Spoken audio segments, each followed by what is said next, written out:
네, 수요일마다 만나는 분입니다. 김병주 민주당 최고위원 모셨습니다. 안녕하십니까? 네, 최고위원님. 안녕하세요. 김병주입니다. 네. 자, 지금 한동훈 대표가 취임 100일에 맞아가지고 네. 기자회견도 하고 있고, 네. 뭐 여당 대표로서 여러 가지 얘기를 좀 하고 있는데 그건 이따 저희 정리해드리도록 하고, 여당 대표, 뭐 야당 대표 만난다 이런 네. 얘기. 이재명 대표, 한동훈 대표가 곧 만난다는 얘기는 많이 하고 있는데 오늘 뭐 최고위나 이런 데서 여야 대표 회동에 대한 네. 얘기 좀 나왔나요? 어떻습니까? 네, 올 최고위원 공개 네. 발표에서 이재명 대표께서 다시 한번 요구를 촉구했죠. 여야 대표 회동 하는 걸 제의했는데 네. 아직 하답이 없다.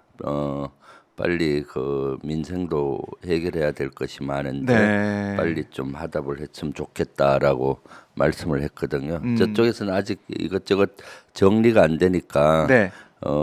아직 어떻게 답이 할지를 답이 없는 것 같아요. 지금 뭐 국민의힘 내부가 지금 시끄러워가지고 네. 뭐 특별감찰관 이거 후보 추천부터 해가지고 이거 합의가 안 되지 않습니까? 여당 그렇죠. 지금 내부가. 뭐 여당 내부가 원체 복잡하잖아요. 네. 그리고 한동훈 대표가 주장한 뭐 특검 특별 감찰관 이런 것도 반영이 안 되는 것 같고 네. 그래서 지금 힘을 한동훈 대표가 많이 잃어가는 것 같아요. 오히려 네, 대표인데도 불구하고 네, 힘이 예. 없다. 네, 지금 뭐 100일 기자회견 한다고 하는데 네. 100일 동안 존재감이 없었잖아요. 그리고 자기의 말한 것을 실천도 못 하고 그래서 100일 동안 글쎄 뭐 했는지 모르겠습니다. 네. 그러니까 100일 동안 글쎄요. 뭐 사진 많이 찍었던 그런 느낌밖에 좀 안 들어가지고 네, 예. 아니면 윤 대통령 만나가지고 거기서 그냥 빨간 파일 들고 갔다가 네. 밥도 못 먹고 온 그렇죠. 그런 모습도 지금 떠오르는데 결국 한동훈 대표가 제대로 된 정치력을 보여주지 못했다. 네, 이렇게 그럼요. 판단하시는군요. 그 정치 초년생으로서 네. 또 정치에 대한 어떤 태도라든가 이런 것 내공이 없다 보니까 대표가 되긴 했지만은 리더십이 상당히 부족하다. 리더십이 네, 부족하다. 그렇게 보입니다. 네. 그래요. 참 한동훈 대표 오늘 100일 이후에 또 어떤 뭐 기자간담회 할 수 있지 모르겠지만은 현재로서는 국민들이 후한 점수를 주기는 어려운 상황. 뭐 그렇게 일단은 정리를 해 보겠습니다.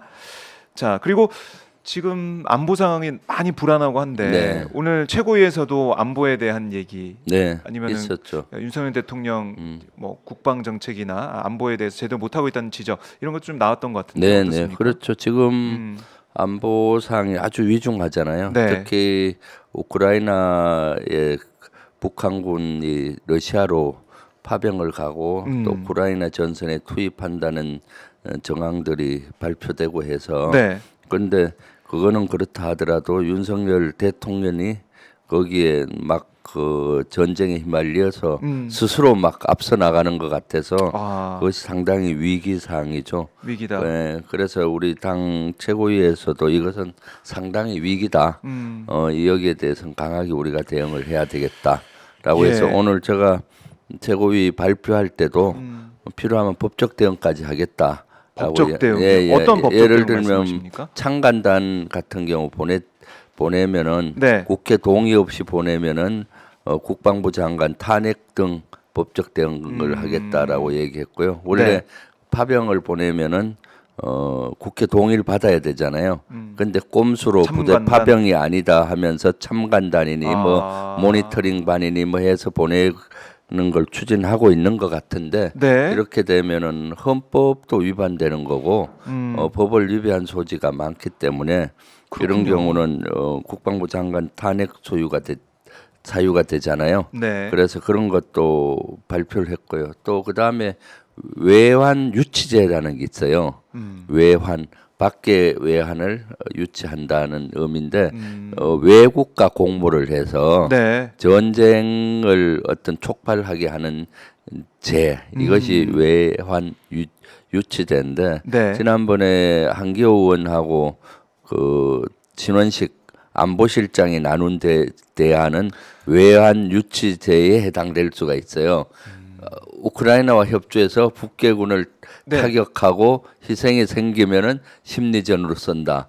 그리고 그런 거잖아요. 예. 그런 것들이 발표가 되고 하면 어떻겠습니까? 북한군 같은 경우는 피해가 생기면은 우크라이나 지역에서 이것은 한국이 사주해서 그렇다라고 하니까 보복을 해야 된다 해서 우크라이나의 한국인한테 보복하기는 인원이 적으니까 어려울 거 아니에요? 네. 참관단 가더라도 전쟁. 그럼 이쪽 우리 대한민국 쪽으로 네. 어떤 또 도발을 할 수가 있고 그런 것들이 법적으로 보면은 외환 유치죄에 해당된다라고 보여져요. 그래서 필요하면은 법적 대응까지도 해서 네. 윤석열 정부가 전쟁으로 막 시달려 가는 거를 막아야 되겠다라는 생각을 우리 당 지휘부에서는 하고 있습니다. 지도부에서는. 네. 법적인 대응 충분히 이 대응할 가치가 있는 것이고 네, 대응을 네. 해야 된다라는 네. 말씀이신데 어제 국회 이 국가정보원 그러니까 이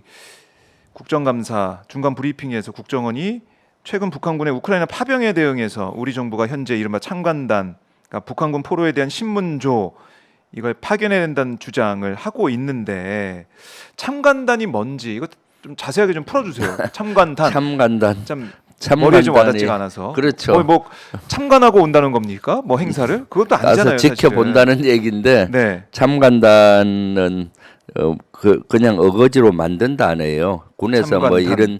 이런 용어는 없어요. 그러니까 군인이 가는 거죠. 군인이 국정원 요원도 가지만은 군인을 보내서 그 현장의 사항을 파악하고 전쟁을 분석하고 또 필요하면은 여러 가지 조언도 하고 뭐 또 포로가 잡히면 신문도 하고 또 심리전 있잖아요. 네. 우크라이나 그 러시아 전선 투입될 예정인 만약 투입됐다면 북한군들이 그들을 심리적으로 네. 심리전을 펼치는 이런 일을 하겠다라고 하는데 이것은 아주 위험천만한 일입니다. 네. 우리는 참관단으로 보낸다고 하지만은 우크라이나나 러시아 입장에서 또 국제사회 입장에서는 이것은 파병으로 보는 거거든요.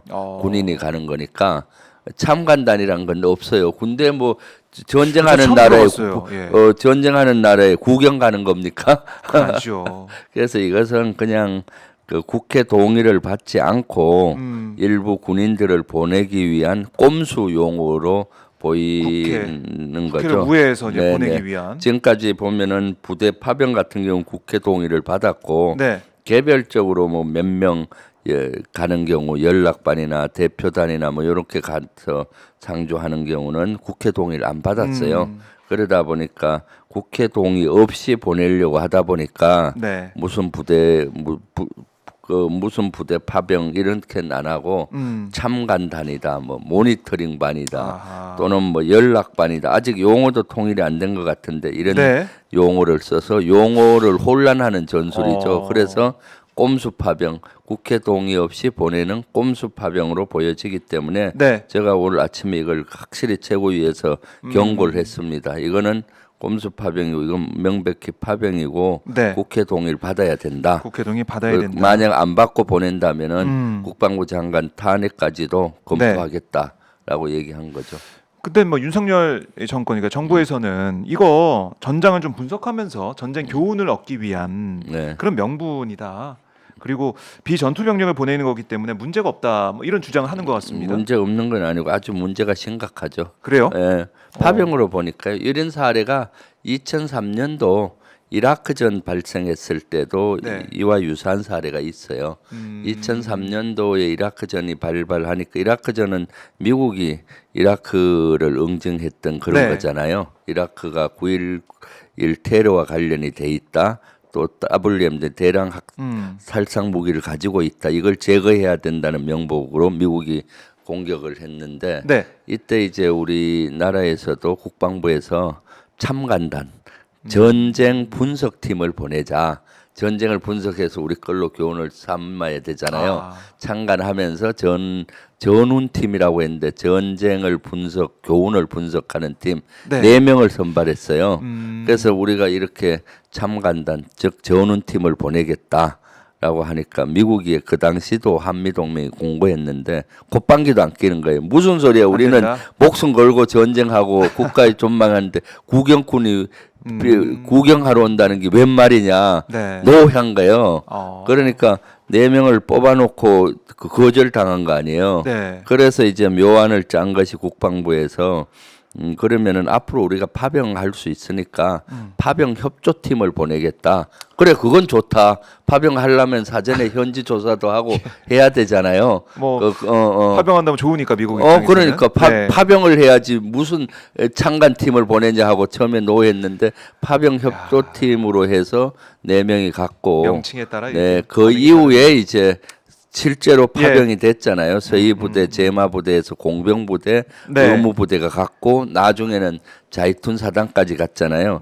이 창간단은 그렇게 이해하면 돼요. 사실은 말이 창간단이지 실제 우크라이나나 저기서 보면은 파병이죠. 아하. 왜냐하면 심리전이라든가 이런 걸 담당해 줄 부대가 오는 걸로 보는 거죠. 네. 북한을 다룰 수 있는, 대응할 수 있는 전략을 짜주고 심리전을 하고 신문 포로를 할 수 있는 부대가 온다. 이렇게 인식할 거예요. 파병이 된다라고. 우크라이나에서도 그렇게 인식하고 러시아에서도 그렇게 인식하고요. 우린 참간단이라고 하지만 네. 전쟁의 교훈을 얻기 위한 비전투 병력을 보낸다라고는 하지만 네. 밖에서 볼 때는 파병하네. 네, 그렇죠. 실제 파병이고요. 파병이다. 네, 군인이 한 명이라도 간 파병인 거예요. 파병. 예, 네, 그 말 그대로. 네.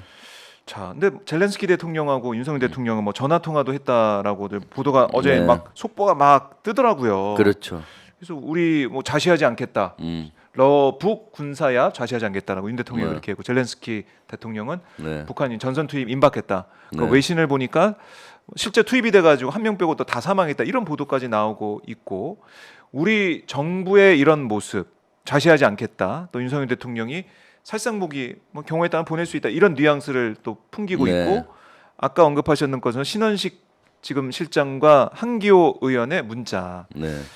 이걸 보면은 예사롭지가 않아서 근데 뭐 정부에서는 그런 문자 메시지 이거 사적 대화다 정보 공식 네. 입장이 아니다 이렇게 또 물타기를 하고 있고 그러니까요. 어떻게 봐야 됩니까? 먼저 젤렌스키 대통령과 윤 대통령이 통화하고 네. 북러 러시아와 북한의 이런 행동을 자시하지 않겠다. 자시 안 하면 어떡할 겁니까? 그러니까 지금 이거 자시하지 않겠다는 여기에 개입하겠다는 거잖아요. 그렇죠. 여기 우크라이나 전에 내가 개입해서 너들 본때를 보여주겠다 이 말이지 않습니까? 그래서 단계별 조치를 하겠다라고 얼마 전에 국가안보실에서는 얘기했잖아요. 네. 단계별 조치 중에 국가 대표단 보내고 뭐 살상무기 지원하고 창간단 보내고 그 다음 거는 얘기 안 했지만 파병도 검토할 수가 있겠죠. 그 대규모 부대들을 이런 것들이 자시 않겠다는 건데 이것은 네. 우크라이나 대전에 실제 연루가 되는 거죠. 실제 나토나 미국은 네. 두 가지 고민을 해요. 어떤 어떻게든 우크라이나 전에 연루가 안 되려고 노력하고 아하. 거기에 끌려 들어가면은 국제적인 전쟁이 될 수 있잖아요. 네. 그러니까 연루가 안 되려고 노력하고 그러니까 이제 뒤에서 좀 전쟁 물자를 지원하고 대리전을 시키는 네, 거잖아요. 네, 물자를 그러면서도 방치하기에는 방치하면은 러시아가 우크라이나를 점령해 버리면 큰 위기잖아요. 그렇죠. 방치도 못하고 그래서 그 중간 단계에서 선택하는 것이 네. 정치적인 활동, 외교적인 활동이에요. 그러니까 적절점에서 종전해라 또는 뭐 이런 움직임을 보이잖아요. 그렇죠. 그런 것들을 러시아로부터 직접적인 위협이 있는 나토 국가조차도 어떻게든 연루가 안 되려고 엄청 노력을 하는 겁니다. 그런데 윤석열 대통령은 자시하지 않겠다. 젤렌스키와 얘기한 걸 내가 가서 말이야 연루가 되겠다는 거 아닙니까? 큰일 나죠. 그러니까 방치하는 것도 문제긴 해요. 그렇지만 방치를 하지 않는 선은 지금까지 우리 해왔던 선이 있거든요. 네. 우크라이나에는 인도적인 지원을 했고 비살상 무기 지원을 했잖아요. 네. 철모, 방탄복, 전투 식량이나 지뢰를 제거하는 장비 이런 것들을 지원을 했거든요. 네. 고선까지만 됩니다. 지금 보수나 국민의힘 이런 데서 맨날 하는 얘기가 뭡니까? 6.25 때 우리가 어려울 때 많은 국가가 도와줬다. 네. 그래서 우리가 지금 거기에 가서 참전하고 파병하고 뭐 무기 주는 게 당연한 것 아니냐는 식으로 논리를 전개를 하잖아요. 6.25 때 도움을 받았기 때문에 우리가 거기에 상응하는 조치들을 그렇죠. 지금까지 해왔어요. 네. 그래서 세계 평화를 위해서 PKO 부대들도 나가 있는 거고. 네. 그리고 우크라이나에도 러시아가 침략했을 때 바로 러시아를 침략국으로 규명을 하고 러시아의 경제 제재에 동참하고 네. 그때 러시아와 우리가 160개 기업이 활발히 경제 교류를 하고 있었는데도 할 수 없이 경제 제재에 동참한 것이고요. 그리고 우크라이나에는 우리가 능력 범위 내에서 인도적 지원과 비살상 무기를 지원을 해왔던 거거든요. 네. 그것이 적절점인 겁니다. 이게 레드라인이에요. 레드라인이다. 여기에서 이제 더 예를 들면은 그 살상 무기를 지원한다든가 창간단을 보낸다든가 하면은 이제는 거기에 완전 연루가 돼서 그러면은 우크라이나의 전쟁의 불씨가 한반도로 가지고 오는 결과를 초래할 수가 있어서 국가적으로 참 위기죠. 위기 상황인데 지금 오늘 뭐 동아일보 보도를 보니까 우크라이나 요청에 155mm 포탄 지원을 검토하고 있다. 이런 얘기가 지금 나오고 있고 그렇죠. 정부에서도 우크라이나가 지금 계속해서 요청을 해온 게 바로 이 포탄 지원인데 최종 판단은 NSC에서 결정해야 되는 그런 부분이다. 기존처럼 미국을 통해 우회 지원할지 우크라이나에 직접 지원할지 규모는 어느 정도 할지 구체적으로 논의 중인 것은 맞다라고 정부 소식통이 확인해 줬다는 겁니다. 포탄 지원은 더더욱 안 됩니다. 왜 안 됩니까? 왜냐하면 우리 전시 물자도 부족해요. 포탄은 지원하게 되면 155mm 포탄을 지원해야 될 겁니다. 왜냐하면 우크라이나에 가 있는 하포들이 주로 155mm 하포예요. 근데 우리가 155mm 포탄은 우리도 턱없이 부족해요. 우리도 부족하다. 원래 전시 물자는 3개월을 비축하게 돼 있어요. 그런데 포탄은 3개월을 비축하려면 엄청나게 돈이 많이 들어요. 저장하는데도 저장비가 들고 그렇죠. 또 이것이 한 20-30년 전 폐기하잖아요.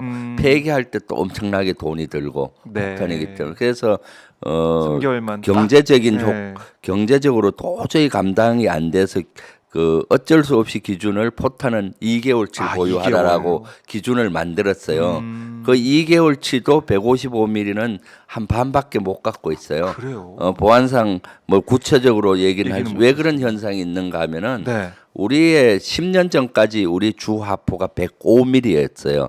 그러니까 105mm 포탄은 엄청나게 많고 포병이 3개 포대가 105mm고 1개 포대면 155mm 이런 식으로 구성이 됐어요. 그러니까 전체 포병의 70%가 105mm였는데 105mm는 사거리가 11km밖에 안 돼요.